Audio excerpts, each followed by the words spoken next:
Thanks for joining us. I'm Tim Seaman. And I'm Sophie Erber. Residents of a Spencer, Iowa trailer court have been living without power for almost a month now. In June, city inspectors discovered numerous code violations at the property.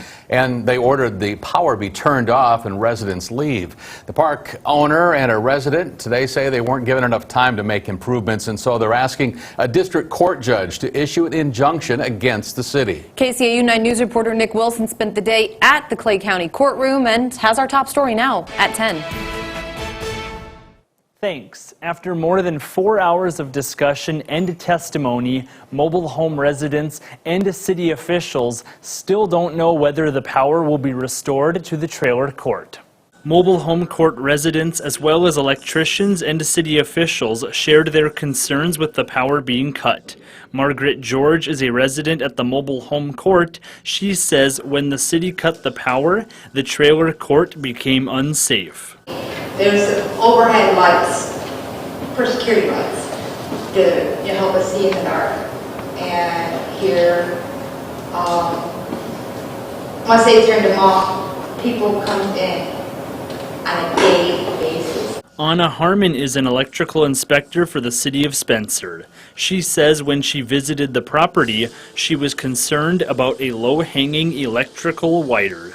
We drove by on June 9th. That was when we saw from the road the low-hanging wire that was established as the temporary service. And at that time, we called SMU and said that's far too low for a temporary service. Judge Shayna L. Mayer heard the court case. She says she was not able to reach a decision. Specific findings, I'm going to have to take this matter under advice. I'm not an electrician.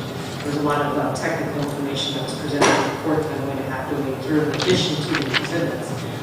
While there is no timetable yet for when the judge will decide if the power will be restored, another hearing is not expected. Nick Wilson, KCAU-9 News. Here in Woodbury County, a new wind ordinance is getting another look. Supervisors this evening approving a series of 3 public hearings to review, discuss, and consider amending the setback requirements in the county's ordinance. It all comes after last week's meeting where some property owners voiced concerns over the current ordinance that requires a 1,200-foot setback from a residence. Basically, when you reopen a zoning public hearing, you can do kind of whatever you want as far as in that particular zoning subjects. We could look at any part of that ordinance, whether or not we increase or decrease or make no changes at all. Those hearings will be conducted in the basement of the Woodbury County Courthouse. The first one is set to take place next week. With the cost of living on the rise, folks are having to find ways to stretch every dollar. But as KCAU-9 News reporter Tyler Euchner explains, surprisingly, one popular business model is not seeing an uptick in business right now. Thanks, Tim and Sophie. As inflation rises nationwide, many would think thrift shops would be busy.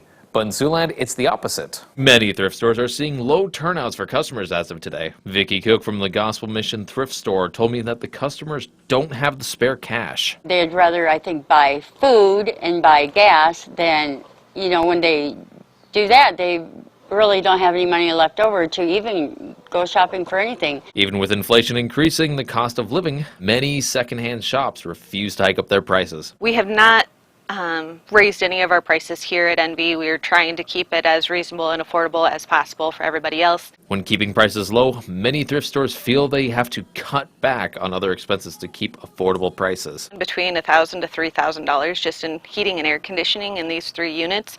And I think a lot of people don't realize how much goes into that. So if it's summer out, be ready to be in tanks in here. We don't have it up as cool as we should, plus our AC does not want to keep up with it. Hills told me they no longer do radio or TV advertisement due to the high cost. Even with low turnouts, thrift stores are seeing many regulars. One regular of Envy My Closet says she does prefer thrifting over retailers. If I have an event coming up and I know I need a new outfit, I'm more likely to stop in here at NB to check out and see if there's something I can find here before I would go somewhere else and purchase new. As the school year gets closer, local thrift stores are hoping business will turn around. Tyler Euchner, KCAU-9 News. Nationwide and here in Siouxland, the community got to meet men and women who serve them. At 9 locations across Sioux City, law enforcement agencies and first responders came together for a national night out. It was hosted by Sioux City Neighborhood Network. The night included games, bounce houses, lots of food, and even some demonstrations by the first responders on how their gear works. And it's all an effort to bring residents' involvement in crime prevention. It's so much fun. It was a blast, and I really am enjoying it. It's so important to bring our community together with the law enforcement, the EMTs, and the fire trucks, so that people know that these are helping hands. They're not a person to be feared. Even on a night where the temperatures were in the high 90s, there was a strong turnout, but as you can see, there are lots of water activities offered, including water balloon fights and even a dunk tank. And those extreme conditions are causing problems, I should say, for more folks than just folks out at a community event. Farmers certainly are in the bullseye. The U.S. Drought Monitor now showing that Union, Clay, and Yankton counties in South Dakota are all in extreme drought. After dealing with that same kind of drought last year, farmers across the state say they're continuing to keep their fingers crossed that there'll be more moisture for their crops. One farmer from Elk Point tells us that this year has actually been worse than a year ago. Our pastures have been gone now for a month. There's nothing out there. So we're using up what was a short hay crop to get us through the rest of this summer until we get some fall rain. Or we get some corn stalks later on to run our cattle on, our cows. Sales agronomist and farmer in South Dakota says that the conditions vary in different locations, but Heron says that at this point in the season, the damage simply has already been done.